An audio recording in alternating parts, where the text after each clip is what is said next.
everyone. This is RAND. Welcome to the Global Guided Meditation Call for Monday, March 17, 2025, after 3:15 p.m. Eastern. We'll be having a time for change call this coming Wednesday night after 9:15 p.m. Eastern. It's a surprise. Great quote from Dale Carnegie. You can conquer almost any fear if you will only make up your mind to do so. For remember, fear doesn't exist anywhere except in the mind. So we can see that when we look at this illusion, the mind and the ego is an illusion. And it is created, we inherit it when we come into these bodies. Now, obviously, it's dormant when we are children at very young ages. We haven't developed any of that yet. It's just sitting there, waiting to be activated. And eventually it's activated. And even though throughout the ages, this civilization has been programmed to embrace the ego mind without knowing that the ego mind is their master. And this is why we have some of the things. Now, the ego mind is not a negative thing. It helps us with a lot of areas to recognize, identify. It gives us a lot of comparisons. It shows us that, okay, so if I go here, I've done that before, I've been there before, I don't really care to go there, so I'm going to go over here, I'm going to practice the heart mind. And that's where we're heading. We are heading towards permanently heart-minded beings. We are moving out of the ego mind constraints in this material physical life. We are no longer going to be in, well, let's put it this way. We'll enjoy life. We're in material physical. We're interacting with material physical, but we are not of it. See what I mean? Right now we're of it. And from the heart mind, we can watch it and look at it, and we can tip our toes in it. And then we can remove ourselves from it. And whenever we want to dip into it, we dip into it. Right now, we're in it all the time. We are immersed in it 24/7. And as we continue to practice more and more going into the heart-mind, we begin to realize that this is the natural state of being. How do you know it is? Until you practice it and you move yourself into it. And whenever you're in a situation with that mind, you know what you can do. That's very powerful. You know that you can shift yourself away from ego mind just by walking away from it. You don't engage it. It's there. You know its construct. You know how it's put together. You know its purpose. And so that's very powerful. And you also know that you can go into the heart mind, and you know that the heart mind is a lot more powerful than the ego mind. And you've also learned that the heart mind doesn't contain worry, stress, fear, or anxiety. It isn't outfitted with greed, manipulation, dishonesty. It doesn't have any of that. It's the ego mind. See, we know that. We can differentiate that. That's again super powerful for all of us to be aware of that. So we choose and we experiment. And it doesn't mean that we will not be pulled back into the ego mind, because it happens to all of us. And then we recognize it. It isn't confrontation. It is a knowing. And then we move back into heart-mindedness. And these meditations lay the groundwork for it. Not only that, but for us to stay in a deep gratitude 24/7. This is super powerful, and it allows us and assists us to spend more time in heart-mind. All these awarenesses guide us to heart-mind permanency. And we choose. No one else does. Each of us choose for ourselves.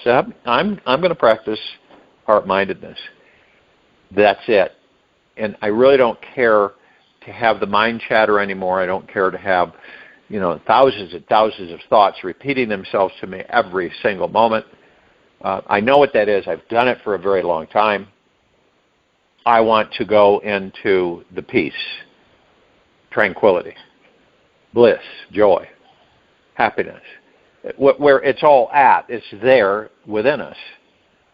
And it's not short-term. It is our natural state of being. Happiness, joy, bliss, prosperity, abundance, that's our natural state of being. It isn't something that we're immersed in and literally being controlled by and not know about it, which is the ego mind. Are they opposites? Kinda. Not, they're kinda opposites, because the one stark discovery with heart mind is that we don't have any of the things that those don't exist with us in heart-mindedness. This is how we manifest in heart-mindedness. As a matter of fact, if you practice and you're in heart-mindedness, you know it, and you're communed with the God that you are, the pure consciousness, and the universe, and your confidence factor is 100%, and your trust is 100%, and your faith is 100% in you and the universe, and you put out there what you're looking for, what you want, and what you desire, it'll be yours. It's a no-brainer. It is a piece of cake in that awareness.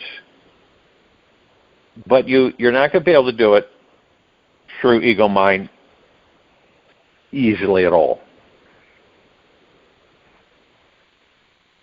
And knowing these discoveries, coming across them, we move ourselves into a much higher vibrational frequency. Some of us are aware of it, others not yet. But this entire planet is being saturated with higher and higher and higher vibrational frequencies. This is going to go on for thousands of years. It isn't something one-shot Nelly. It is going to go on for a long time. This isn't 1,000 years of peace. That's over. This is much different. This is forever. Now, I've been asked the question by certain people, beings, that when we do that, as we're liberating this planet, it won't be as, how do I put it? It won't be as challenging as it used to be. From the perspective of all the things that all of us have experienced for hundreds of thousands, if not millions or billions or trillions of years, which is what? Pain, suffering, disappointment, anxiety.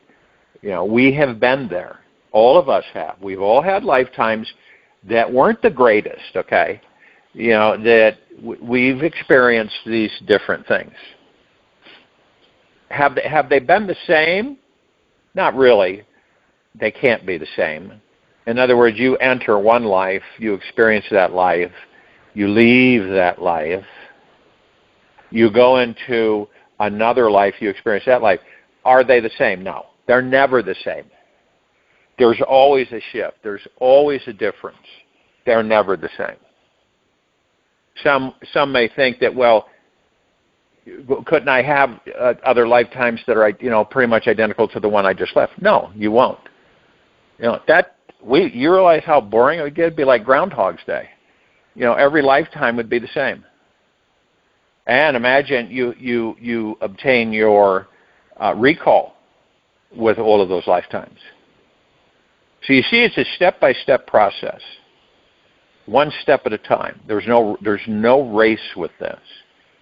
You determine the level of progression for yourself, right?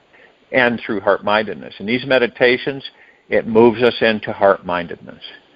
It is a highly powerful, impactful direction. And as we stay in heart-mindedness, the only way you can relax your body is by relaxing into it. You try all kinds of stuff. We've all tried kinds of stuff through many different lifetimes. Artificial stuff that we thought that would, that'll relax me, okay? And not truly. You may ask yourself, has there ever been a time in this lifetime where I was truly organically relaxed into my body?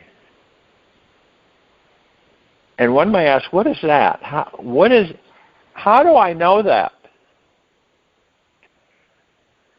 When let's say you're in a hammock, right? We all know what those are. And you lay in the hammock, and you close your eyes, and you start to go into a stillness.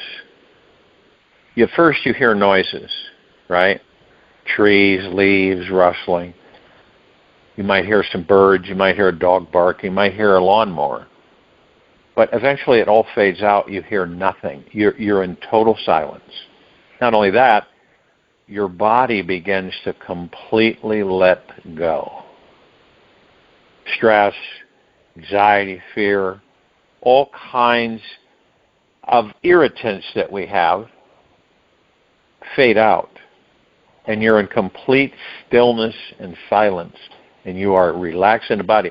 In other words, it's almost as if you're in the body, but you're not. You see what I mean? Almost like that. You don't move. You're not even interested in moving. You're as still as a statue, literally. And we've all experienced that, sometimes shortly, sometimes a lot longer, because then at that point, you fade out, you sleep, because most of us on this planet are so stressed we don't know it, and we never really get any deep, eternal sleep. We don't get it. And if we think we do, we don't. And see, when you relax into your body, that's when you totally fade out. You're in complete peace and silence. And in the silence is the God, is the true you. In that silence is the God force, the kingdom of God, the heaven. We create our own heaven. We create it all. We create our own hell. These are not things outside of us. They are things within us. And yes, people, talk about, I had an ND, near-death experience, and I experienced hell or I experienced heaven. In their perspective, see, within them, that's what they've created as far as they are concerned. You, on the other hand, have created an entirely different landscape, so to speak. And someone else has created an entirely different one.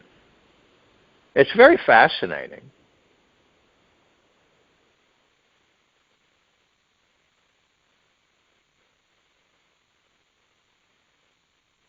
It's like you wake up in the morning and say to yourself, what am I going to create today?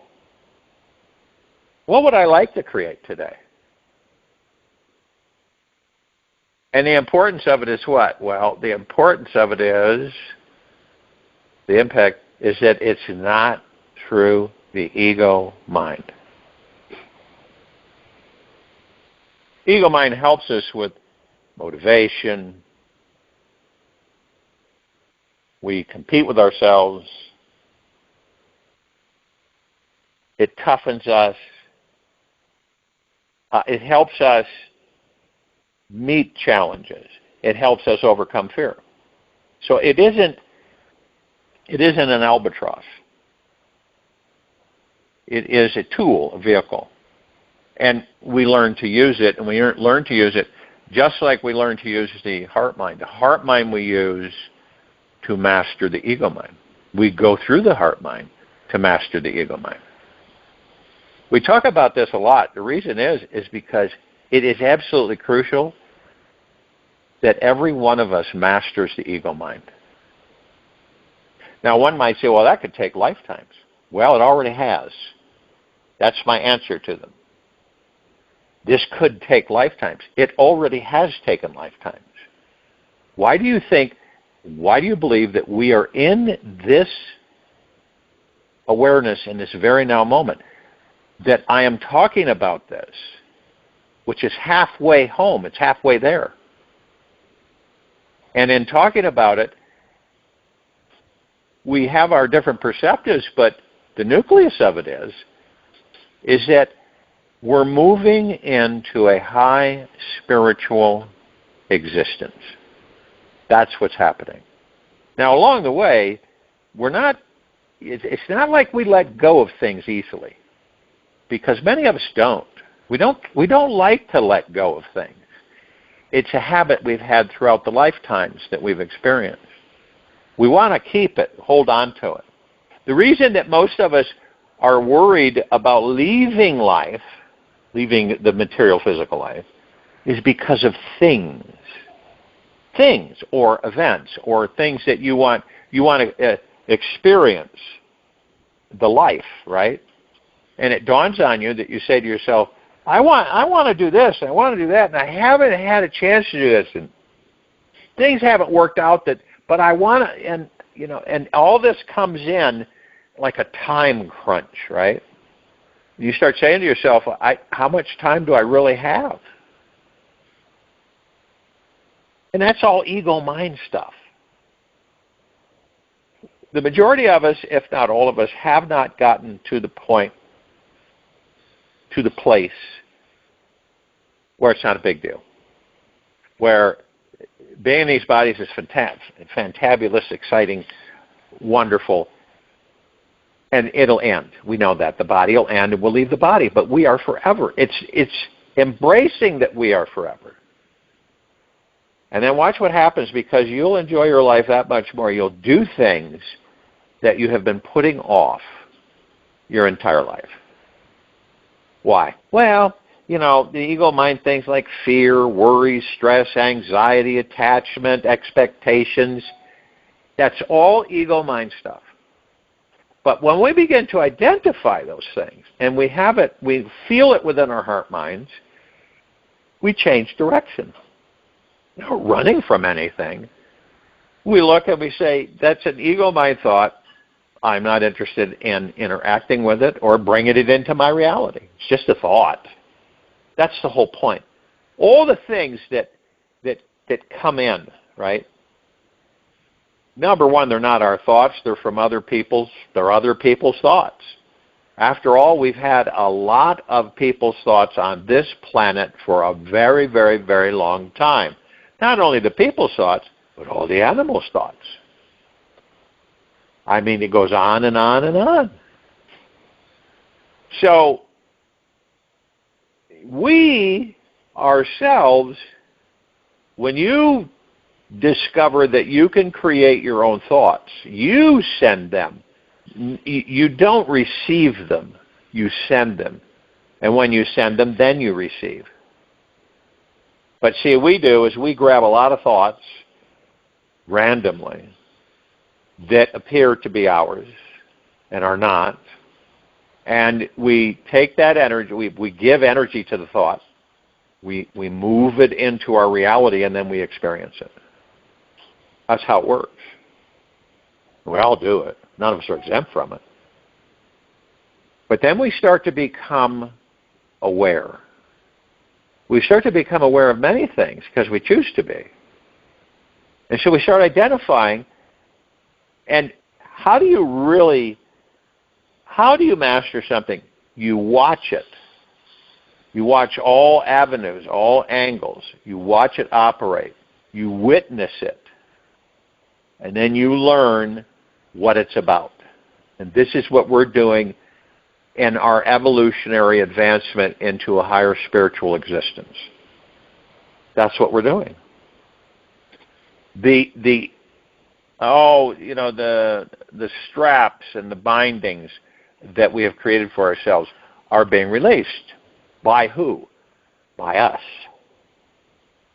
And we're coming closer and closer to the God that we truly are, the pure consciousness. And, it's interesting, a lot of people are starting to say, they don't fear that anymore. They used to fear it. They used to fear doing that. Whenever they had that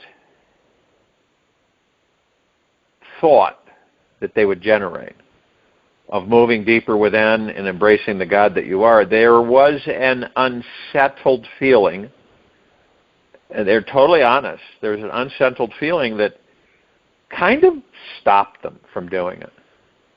Because it was so unknown, but yet it was so powerful. And now those very same people are saying, it isn't fearful anymore. We do it with ease, without any kind of constriction. See, when you become aware, when you are acutely aware, self-awareness, and you begin to realize that everything is you, and you are everything. That's huge. Not a joke. It's not made up. Everything is you, and you are everything. This is why I talk about the drop of the golden water, the golden ocean.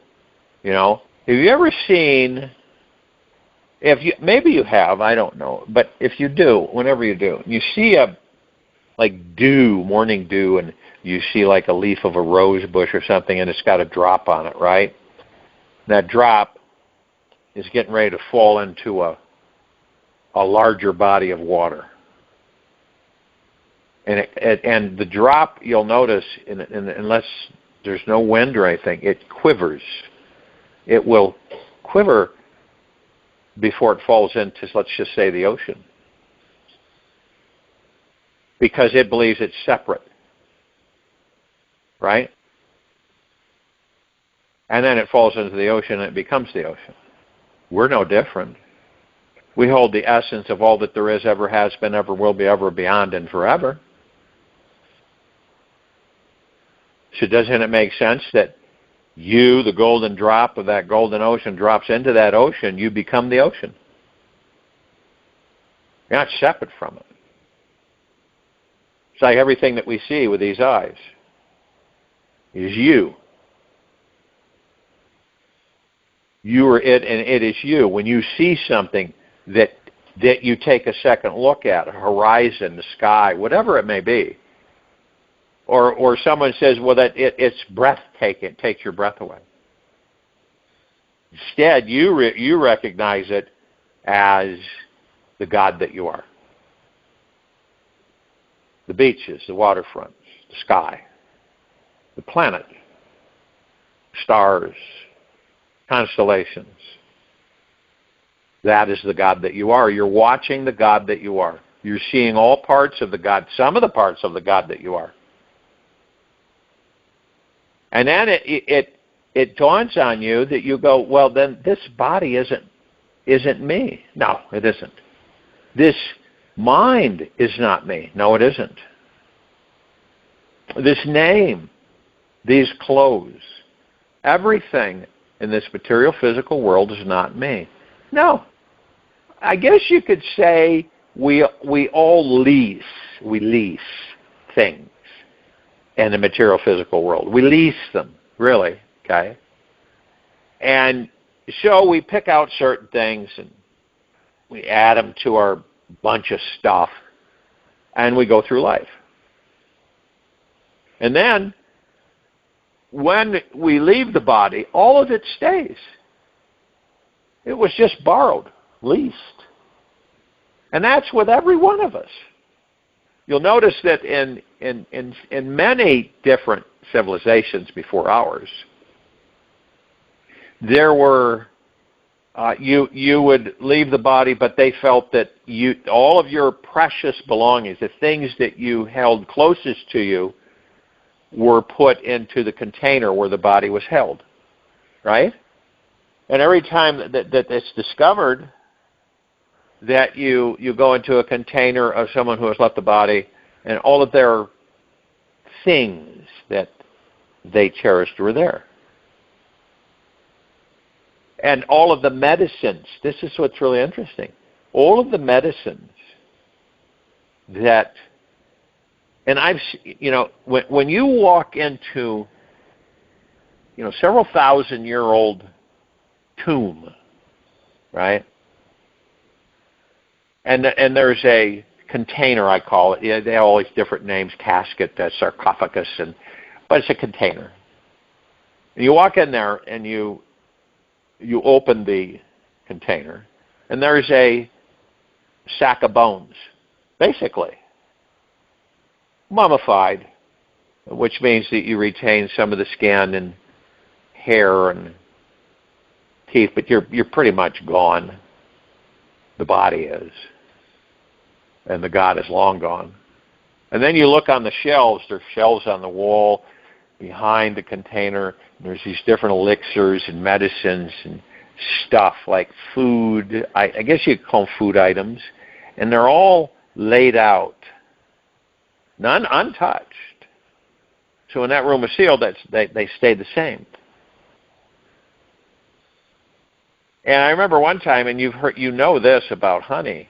I took it was like a teardrop type of a glass container, and there was a liquid in it.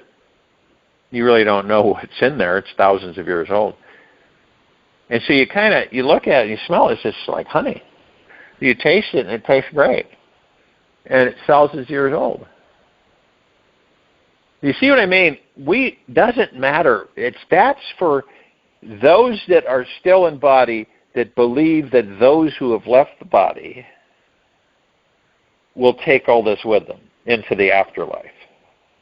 Right?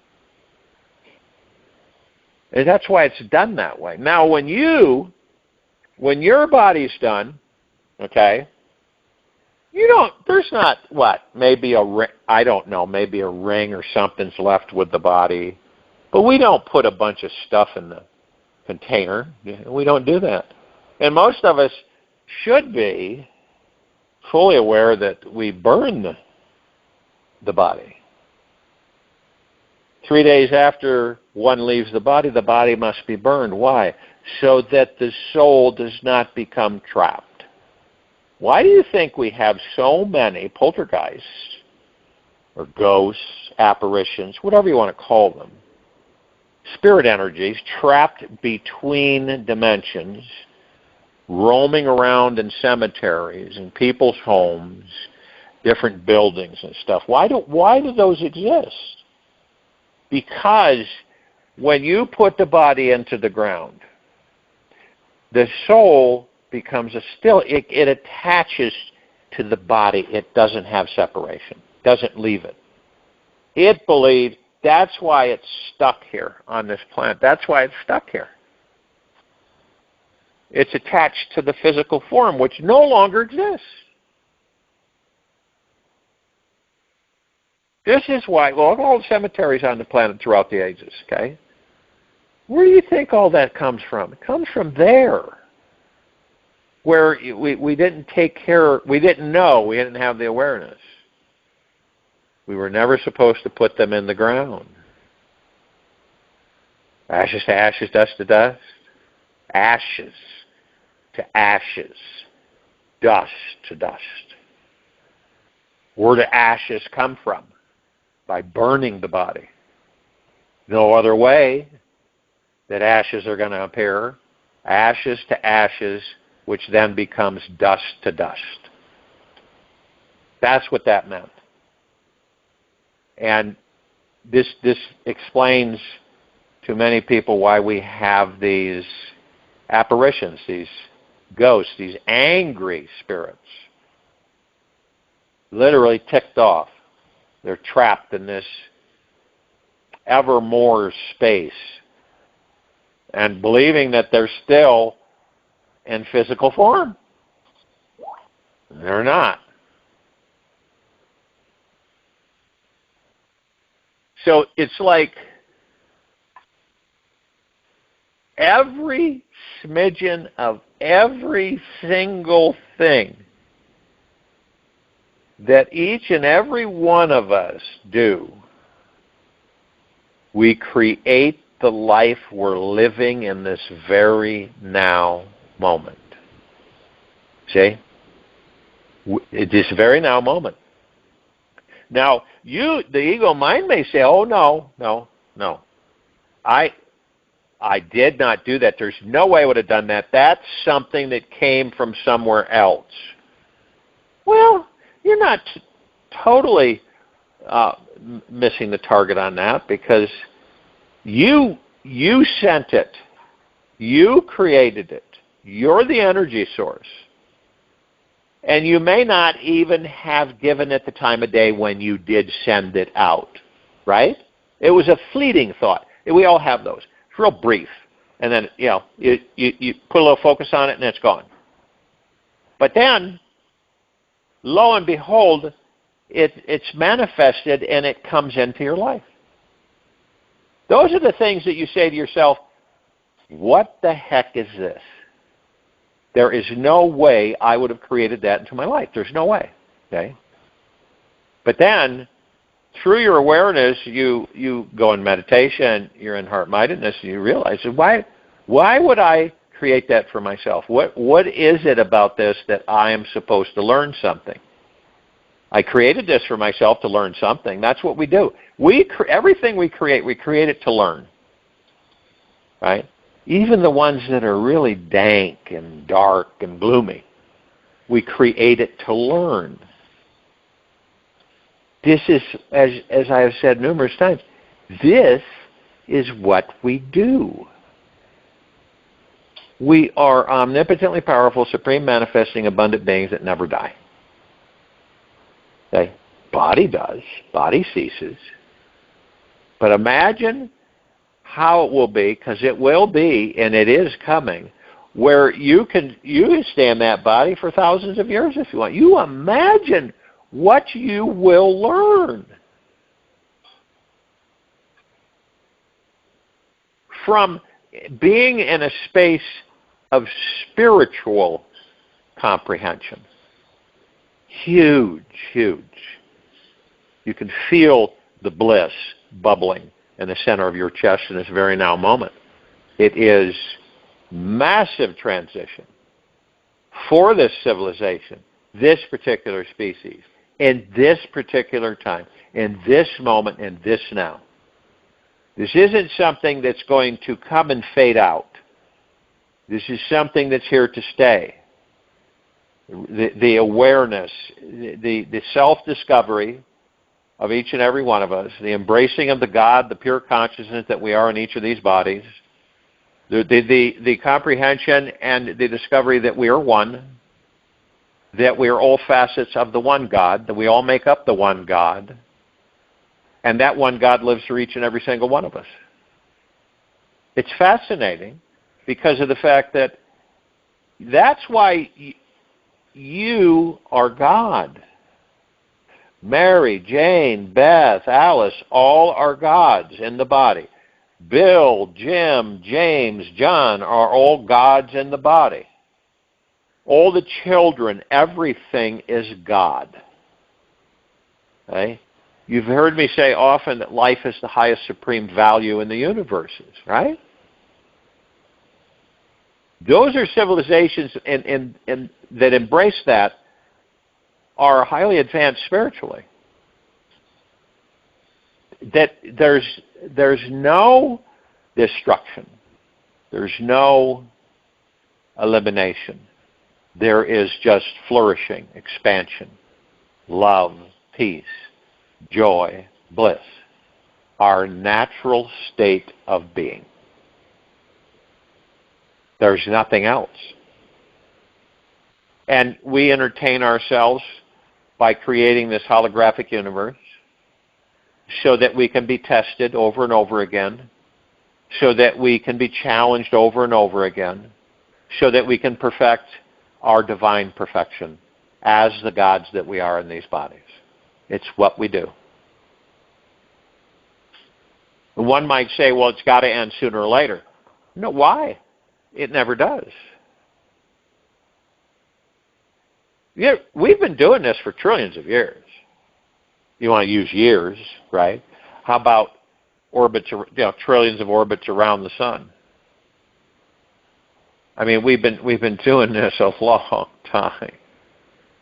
And it is good for the way things have been set up that we don't remember total recall on our past lives yet.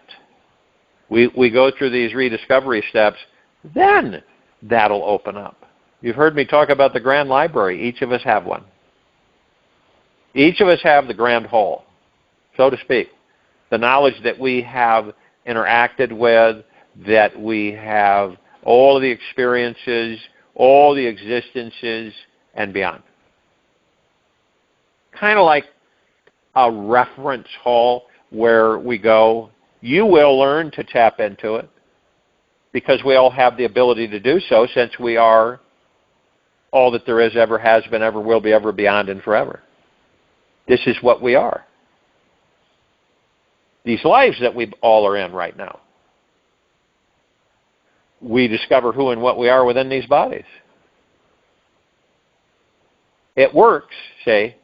The physical vessel helps us a lot as long as we help the physical vessel comprehend as the gods that we are. There's no such thing as disappointment. Why is that? Why isn't there? Why? Well, figure it out.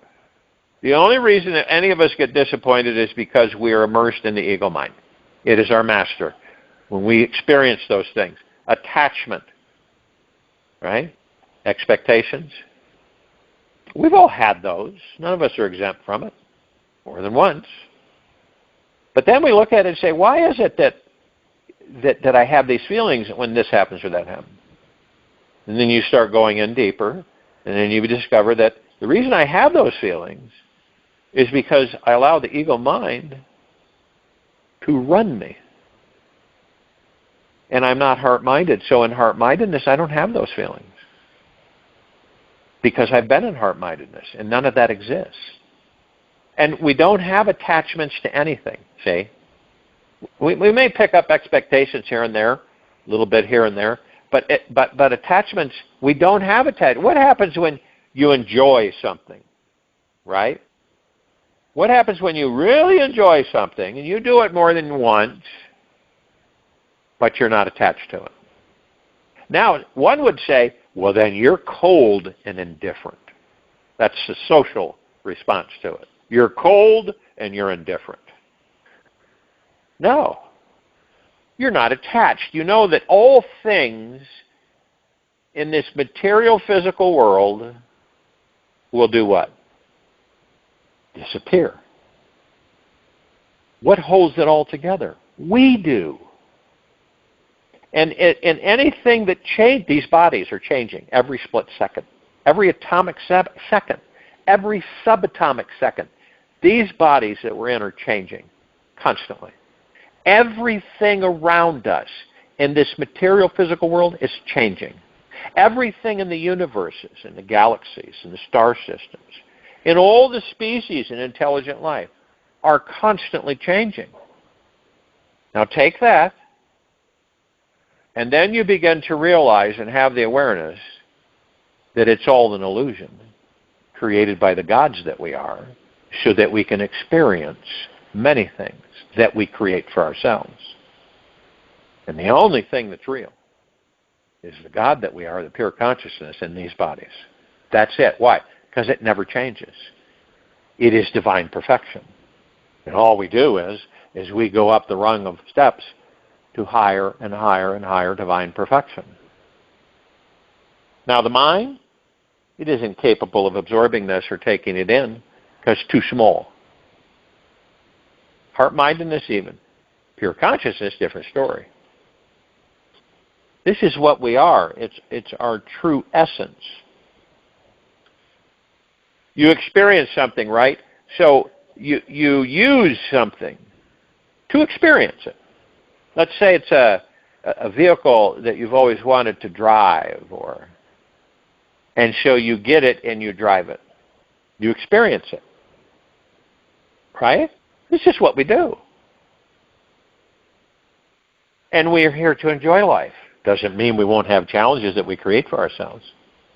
It just depends on what direction we take when those come into our lives, which actually we created for them to do so.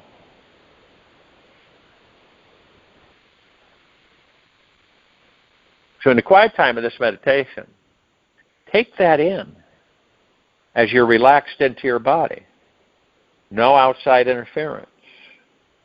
Still as a statue, focused on your breath rising and falling. You're in complete silence. Be amazed as you listen in the silence what comes in through your heart. Joining the meditation, I'll return to close this out.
Take an easy and slow breath in through the nose. And an easy and slow breath out from the mouth. Remain still, relaxed into your body. Focus on your breath rising and falling. It is your chance. It's your choice when you let go. Not if you can. Making the decision to let go of your problem is 90% of the conflict. Making a choice means releasing the past and move forward with life. Letting go is a natural part of this life. It is the initiating key in the enlightenment process. It starts when you stop judging yourself and your life and begin to merge with the experience of the whole thing. Making that decision today to let go of any indecisiveness and move forward with confidence that you can choose to take a baby step today towards letting go of your judgment on your life and enjoying the experience more often. Take this with you for the rest of the day into the evening and night the following morning. We'll return here Tuesday, March 18, 2025, after 3:15 p.m. Eastern, to continue our global guided meditation call. Be gentle, kind, generous, and humble with yourself at all times. Be in the highest of the highest high, deepest of the deepest deepest, purest of the purest purest. Eternal gratitude at all times, no matter what's happening outside of you nor inside of you. Open your heart and allow the magic to flow in.